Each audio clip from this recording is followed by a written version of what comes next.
Good morning all students. Apex college online classes में आप सभी का स्वागत है। तो अपन बीएससी पार्ट थर्ड और बीएससी बीएड फर्स्ट की केमिस्ट्री पढ़ रहे हैं, इनऑर्गेनिक केमिस्ट्री। यानी बीएससी बीएड थर्ड ईयर के अंदर भी है और बीएससी बीएड फर्स्ट ईयर के अंदर भी है इनऑर्गेनिक केमिस्ट्री। इसमें अपना जो टॉपिक है ये न्यू चैप्टर है hard soft acid and base.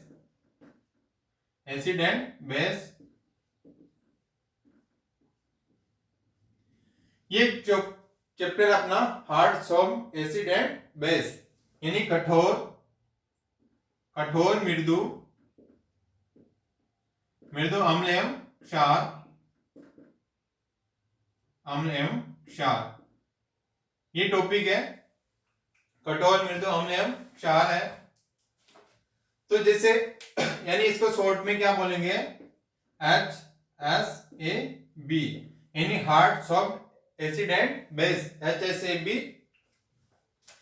यानी अम्ल और क्षार किसे कहेंगे, यानी जो पहले कॉन्सेप्ट थे एसिड और बेस के क्या कॉन्सेप्ट है। तो सबसे पहला कॉन्सेप्ट आता है आरएनएस। तो इस आरएनएस के अनुसार एसिड बेस क्या हो जाएंगे, जैसे अम्ल वो होते हैं जलीय विलयन में H+ आयंस देते हैं वो अम्ल और क्षार क्या हो जाएंगे, जो जलीय विलयन में क्या देते हैं, OH आयंस देते हैं। यानी आरएनएस के अनुसार एसिड और बेस के कॉन्सेप्ट क्या है। आरएनएस एसिड किसे कहेंगे, जो जलीय विलयन में H+ आयन देते हैं वो अम्ल कहलाते हैं, और क्षार क्या कहलाएंगे, जो जलीय विलयन में OH आयन देते हैं वो क्षार कहलाते हैं। और सेकंड कॉन्सेप्ट आता है ब्रोंस्टेड लोरी कॉन्सेप्ट, जिसमें अम्ल किसे बोल देंगे, जो H+ आयन देते हैं H+ आयंस देते हैं, और क्षार बोलेंगे जो H+ आयंस ग्रहण करते हैं।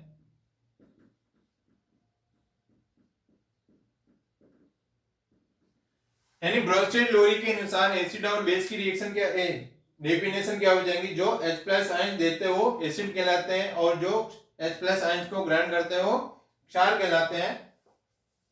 अब इसकी नेक्स्ट कॉन्सेप्ट आता है लुईस की अवधारणा। यानी इसमें इसके अनुसार क्या है, एसिड की डेफिनेशन, जो लोन पेयर को डोनेट कर देते हैं या जो लोन पेयर को देते हैं, जो लोन पेयर को ग्रहण करते हैं, और क्षार क्या हो जाएंगे, जो लोन पेयर को देते हैं। यानी जो इलेक्ट्रॉन युग्म को ग्रहण करते हैं वो एसिड कहलाते हैं, और जो इलेक्ट्रॉन युग्म या लोन पेयर को क्या करते हैं, जो दान करते हैं, डोनेट करते हैं, वो क्षार कहलाते हैं। इस प्रकार इनके अनुसार एसिड और बेस की डेफिनेशन होती है। अब इसमें आता है जैसे अब क्या होता है इसमें, जैसे संकुलन अभिक्रिया यानी कॉम्प्लेक्स बनता है, वैसे तो संकुलन अभिक्रियाओं में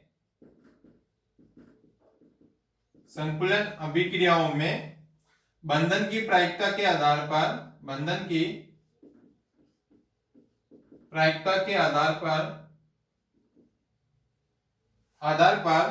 आर्लैंड व डेविस, ये दो साइंटिस्ट थे आर्लैंड व डेविस, जो संकुलन अभिक्रियाओं में बंधन की प्रायिकता के आधार पर आर्लैंड व डेविस ने धातु आयनों को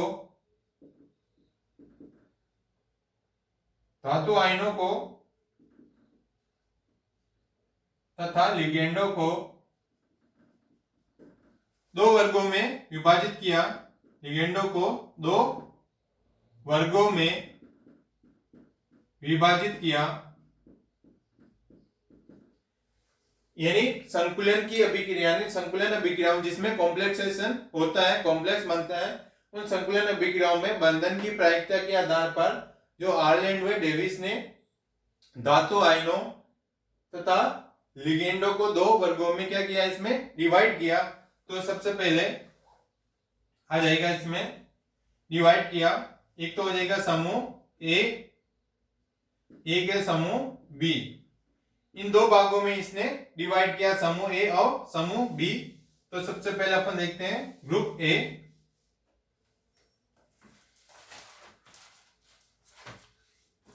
ग्रुप ए तो जो सबसे पहले दो वर्गों में डिवाइड किया, ये हो जाएगा समूह ए, यानी इसमें समूह ए के अंदर कौन कौन से आएंगे, जैसे क्षारीय धातु आयन इसमें आते हैं। समूह ए के अंदर जैसे क्षारीय धातु आयन, क्षारीय मृदा धातु, क्षारीय मृदा धातु आयन, क्षारीय धातु आयन, क्षारीय मृदा धातु आयन, जैसे इसमें बोरोन, एल्यूमिनियम, सिलिकॉन से प्राप्त आयन,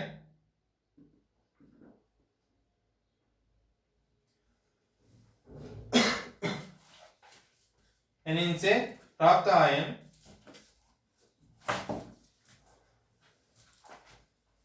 हो जाएंगे, जैसे इनके बी के धातु आयन।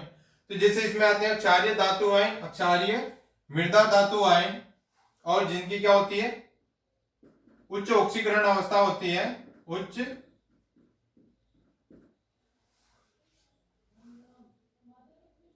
ऑक्सीकरण अवस्था होती है,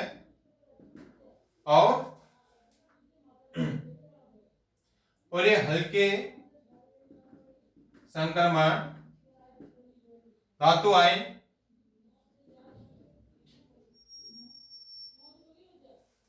हल्के संक्रमण, यानी इसमें उच्च ऑक्सीकरण अवस्था वाले हल्के संक्रमण धातु आयन, जैसे इसमें हो जाएंगे, इनके एग्जांपल हो जाएंगे टाइटेनियम 4+, टाइटेनियम 4+, आयरन 3+, CO3+, तथा H+। ये सारे हैं जिसको क्या किया, ग्रुप ए में रखा गया।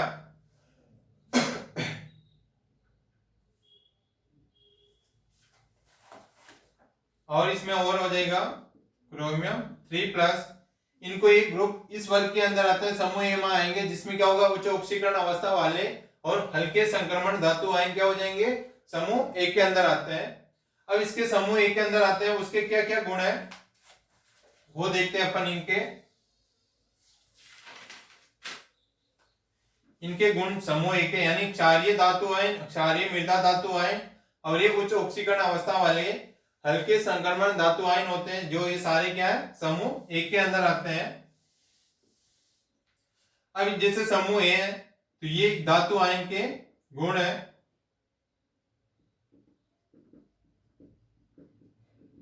तो इनकी प्रॉपर्टीज क्या है, समूह ए के अंदर, जो भी समूह ए के अंदर आता है उनकी प्रॉपर्टी होती है। तो सबसे पहले तो क्या होता है, इनके छोटे आकार के धनायन होते हैं, यानी जिसको समूह एक के अंदर रखते हैं उनकी क्या क्या प्रॉपर्टीज होती है। सबसे पहली प्रॉपर्टीज होती है छोटे आकार के धनायन, उच्च आवेश वाले धनायन, और तीसरा आता है आसानी से ध्रुवित नहीं होने वाले आयन, इन्हीं सबसे पहले इसने दो भागों में डिवाइड किया। समूह ए के अंदर जो धातु आयन के गुण कौन कौन से हो जाएंगे? छोटे आकार के धन आयन, उच्च आवेश वाले धन आयन होते हैं और आसानी से ध्रुवित नहीं होने वाले आयन, ये सारे समूह ए के अंदर आते हैं। जैसे क्या हो जाएंगे इसमें? समूह ए के धातु आयनों के साथ सर्वाधिक स्थायी संकुल बनाते हैं।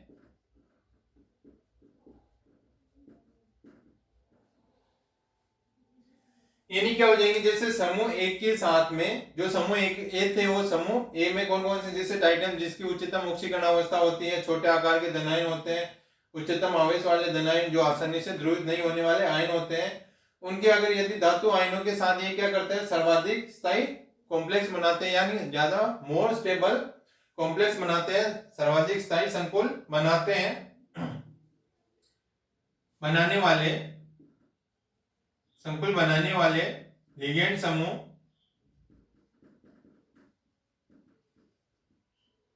ए के लिगेंड कहलाते हैं।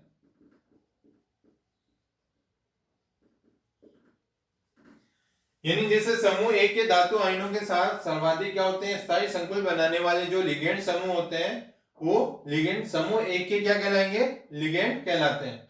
यानी जो संकुल बनाने वाले लिगेंड होते हैं वो समूह ए के लिगेंड कहलाते हैं। जैसे इनका एग्जांपल है NH3, R3N, tertiary amine chloride और जल, ये सारे क्या हो जाएंगे? समूह ए के लिगेंड कहलाएंगे। समूह ए के लिगेंड यानी क्या होते हैं? जो समूह ए के साथ में कॉम्प्लेक्स बनाते हैं, जो लिगेंड बनाते हैं, उन लिगेंडों को समूह ए के लिगेंड कहते हैं। जैसे ammonia, tertiary amine, chloride, ion और वाटर। अब आता है समूह बी।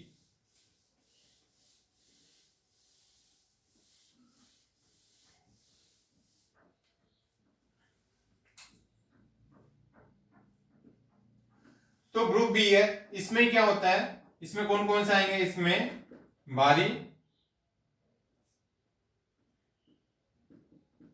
इसमें बाहरी संक्रमण धातु जिनकी निम्न ऑक्सीकरण अवस्था, निम्नतम ऑक्सीकरण अवस्था होती है,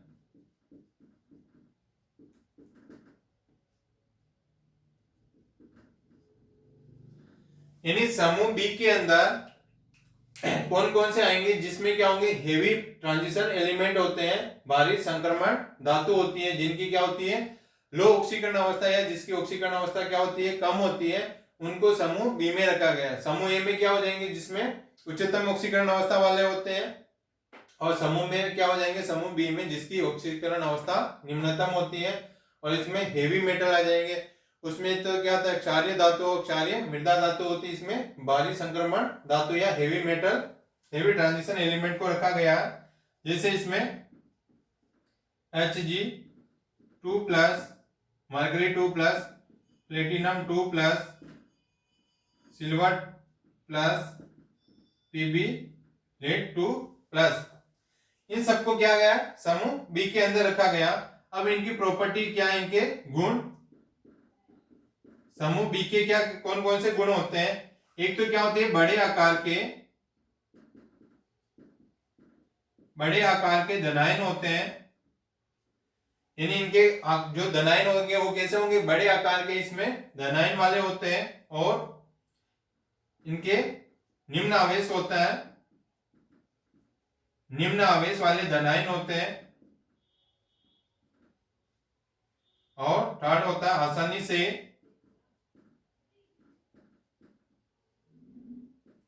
ध्रुवित होने वाले धातु आयन होते हैं। यानी जैसे समूह एक के अंदर तो क्या था? छोटे आकार के धनायन होते हैं और उच्च आवेश वाले धनायन होते हैं, और आसानी से ध्रुवित नहीं होने वाले आयन आते हैं।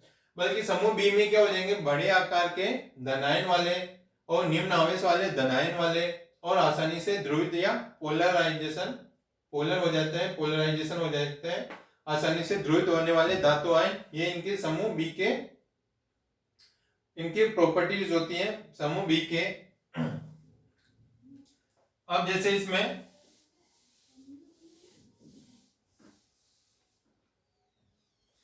जिसे वर्ग बी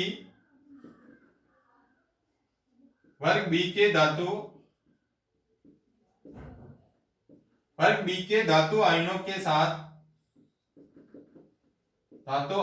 साथ स्थायी संकुल बनाते हैं।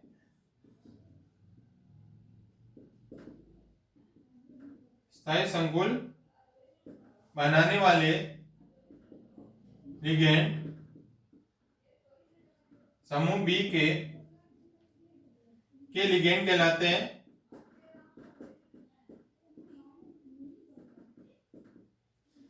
यानी क्या हो जाएंगे, जैसे वर्ग बी के धातु आयनों के साथ, जैसे वर्ग बी वाले धातु आयन भी देखे थे, तो वर्ग बी के धातु आयनों के साथ जो स्थायी संकुल या स्टेबल कॉम्प्लेक्स बनाने वाले जो लिगेंड होते हैं, उन लिगेंडों को समूह बी के लिगेंड कहते हैं। जैसे इनके एग्जांपल है R3P,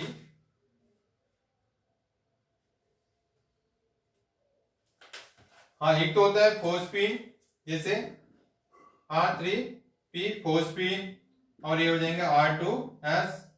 ये सारे एग्जांपल हैं इनके, जो इनके साथ समूह बी के साथ में क्या बनाते हैं, लिगेंड बनाते हैं। इनको समूह बी के लिगेंड कहते हैं।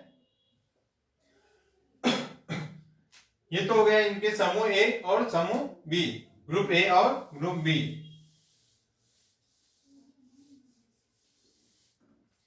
अब आता है इसमें पियर्सन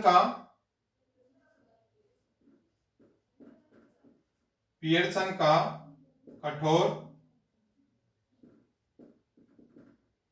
कठोर एवं मृदु अम्ल एवं क्षार सिद्धांत।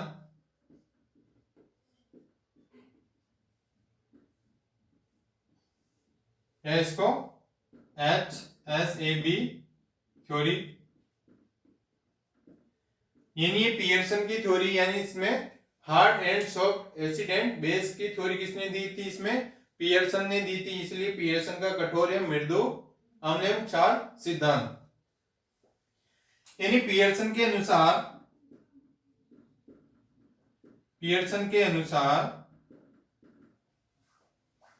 कठोर अम्ल वे होते हैं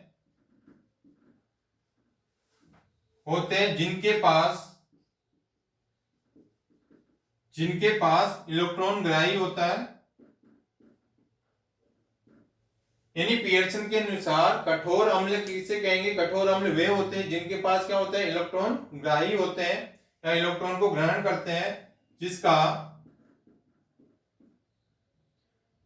परमाणु आकार छोटा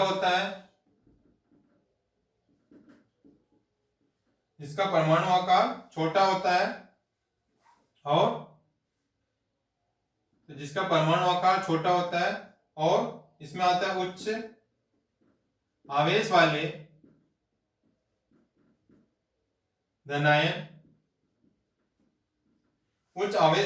धनायन होते हैं तथा आसानी से ध्रुवित नहीं होने वाला धनायन होता है। यानी HSAB के अनुसार, पियर्सन के अनुसार कठोर अम्ल किसे कहेंगे, यानी कठोर अम्ल वे होते हैं जिनके पास क्या होता है, इलेक्ट्रॉन ग्रहण करने की एक शक्ति होती है, इलेक्ट्रॉन को ग्रहण कर सकते हैं, इलेक्ट्रॉन वो ग्राही होते हैं, इलेक्ट्रॉन को ग्रहण कर सकते हैं, और जिसका परमाणु आकार क्या होना चाहिए, छोटा होता है, जिसका परमाणु आकार छोटा होता है, और उच्च आवेश वाले धनायन होते हैं। इनका चार्ज क्या होता है, हाई होता है, उच्च आवेश वाले धनायन होते हैं। और जो आसानी से ध्रुवित नहीं होने वाले धनायन होते हैं, वो उसके अनुसार क्या हो जाएगा, कठोर अम्ल हो जाएंगे। और उसी प्रकार मृदु अम्ल किसे कहते हैं, ये तो हो गया कठोर अम्ल।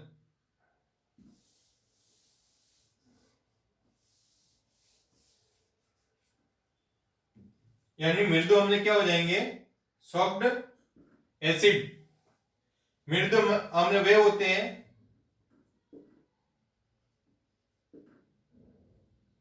जिनके इलेक्ट्रॉन ग्राही परमाणु का आकार क्या होता है? बड़ा होता है। आकार बड़ा होता है। कम आवेश वाले धनायन और आसानी से ध्रुवित होने वाले आयन और आसानी से ध्रुवित होने वाले धनायन। यानी पियर्सन के अनुसार सॉफ्ट एसिड कौन सा होगा? सॉफ्ट एसिड यानी मृदु अम्ल वे होते हैं जिनके पास क्या होता है? इलेक्ट्रॉन ग्राही परमाणुओं का आकार क्या होता है? बड़ा होता है और कम आवेश वाले धनायन होते हैं और आसानी से ध्रुवित होने वाले धनायन को क्या बोलेंगे? मृदु एसिड या सॉफ्ट एसिड बोलते हैं। ये इसके कठोर एसिड और स्ट्रॉन्ग एसिड और सॉफ्ट एसिड, ये इसकी डेफिनेशन होती है। अब आता है नेक्स्ट इसमें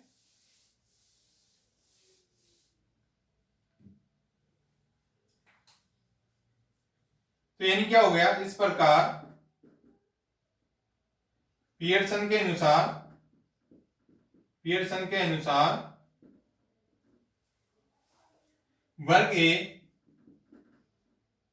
वर्ग एक के समस्त धातु अम्ल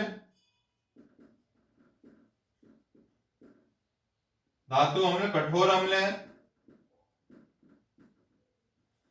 यानी इस प्रकार क्या हो जाएंगे? पियर्सन के अनुसार वर्ग ए के जो समस्त धातु अम्ल है, यानी जो वर्ग ए के अंदर सारे धातु आती है, धातु एसिड आती है, वो क्या हो जाएंगे? कठोर अम्ल हो जाएंगे। तथा वर्ग बी के समस्त धातु आयन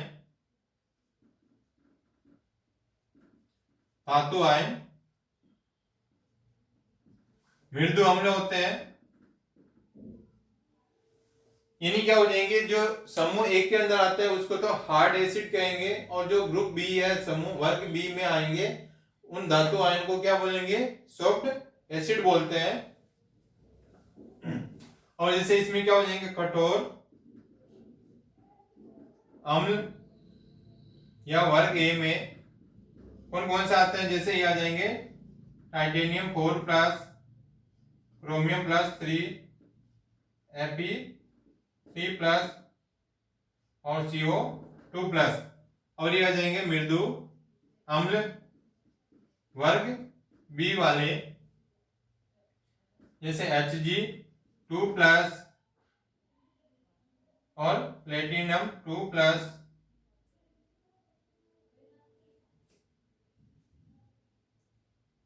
और Pb2 प्लस और Ag प्लस। ये सारे क्या हो जाएंगे? यानी वर्ग कठोर अम्ल किसे कहेंगे? जो कठोर अम्ल वर्ग ए के अंदर आने वाले धातु आयनों को कठोर एसिड कहेंगे। और मृदु अम्ल किसे कहेंगे? जो वर्ग बी में आने वाले को अपन बोलेंगे मृदु एसिड या सॉफ्ट एसिड। अब ये हो गया इसमें। तो यानी क्या हो जाएगा? अब इस सिद्धांत के अनुसार